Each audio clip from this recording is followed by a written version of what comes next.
আজকের ভিডিওটা কোনো রোস্টিংয়ের না, আর কোনো ফানি ভিডিও না। আজকে কিছু কথা আছে যেটা বলতে এসেছি। সুমি আর হৃদয়কে নিয়ে আমি দুটো ভিডিও রোস্ট করেছি। আর সুমি হৃদয়কে তোমরা চেনো নিশ্চয়ই। হ্যাঁ, ফ্যাশন ইনফ্লুয়েন্সার, এরা নাকি বড় বড় ইনফ্লুয়েন্সার। ঠিক আছে, এদের নিয়ে দুটো ভিডিও রোস্ট করেছি, ছাপড়ি ইনফ্লুয়েন্সারগুলোকে নিয়ে। তো হৃদয়ের ভিডিওটা প্রথমে হৃদয় দেখেছে, দেখে ওটা কপিরাইট মেরে দিয়েছে হালকা করে। তো আমি কী করেছি, ভিডিওটা দেখলাম, হালকা করে ভিডিওটা ডিলিট মারলাম। ডিলিট মেরে কিন্তু আমি ঢ্যাঁটা, আমি ওই কাজটাই করব। ঠিক আমি ভিডিওটা আবার পোস্ট করে দিচ্ছি, কোনো ব্যাপার না। ভিডিওটা আমার কাছে ছিল। আর সুমির যে ভিডিওটা ছিল, ওই ভিডিওটা আমি খারাপ কিছু বলিনি। ওদের যা কমেন্টে ছিল এইসব নিয়েই কিছু রোস্ট ফোস্ট করেছিলাম আমি। তো ওই ভিডিওটা আর আমার কাছে সেভ ছিল না বলে আমি ভিডিওটা ডিলিটও করিনি, না কিছু করিনি। সাবমিট করে ওখানে অপশন ছিল যে অরিজিনাল ভিডিও বা কিছু এরকম, সাবমিট করে ছেড়েছি। ঠিক আছে, এখন ওটা দেখি কী হয়।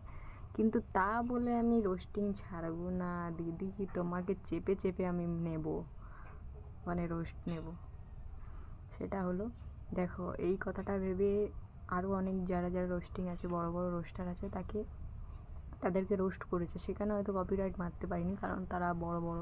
আর আমি ছোটোখাটো সবে শুরু করেছি, আর তুমি এসে আমাকে নিয়ে করছো। তুমি ভিডিও বানাচ্ছো যাতা, সেই ভিডিও বানালে দোষ না, আর আমি রোস্ট করলে দোষ। ঠিক আছে, তুমি কত কপিরাইট মারবে? হ্যাঁ, আমি তো ঢ্যাঁটা, আমি তো করবোই, তুমি আমাকে আটকে। দেখো একটা জিনিস বলে দিচ্ছি, এই পৃথিবীতে অনেক খিলাড়ি আছে, ঠিক আছে? তো তোমাকে খিলাড়ি হতে হবে না, তুমি এমনভাবে খেলো যে খেলাটাকে পাল্টে দিয়ে তোমার দিকে আনবে, সেই ব্যাপারটা একটু জ্ঞান মাখিয়ে দিলাম, সেটা বড় কথা নয়। তো বলে দিচ্ছি, ভিডিও আসছে, আবার ওদের রোস্ট করবো, তা বলে আমি থামছি না। তুমি কপিরাইট মারবে, আমার ভিডিওতে এমন কিছু গালাগালি থাকে না, বা এমন কিছু কিছু থাকে না। জাস্ট তোমরা যেই কথাগুলো বলো সেই কথা রিপ্লাই আমি রোস্টটা করি। ঠিক আছে, আরও অনেক কন্টেন্ট ক্রিয়েটার যারা সত্যিকারের ইনফ্লুয়েন্সার আছে, তারা এই রকম যাতা ভিডিও বানিয়ে ছাড়ে না, আর তারা রোস্টও হয় না। ঠিক আছে, তারা ভালোভাবে ভিডিও বানাচ্ছে, ভালো জায়গায় আছে। আর তোমাদের মতো রোস্ট, ছাপড়ি রোস্টার, পাক।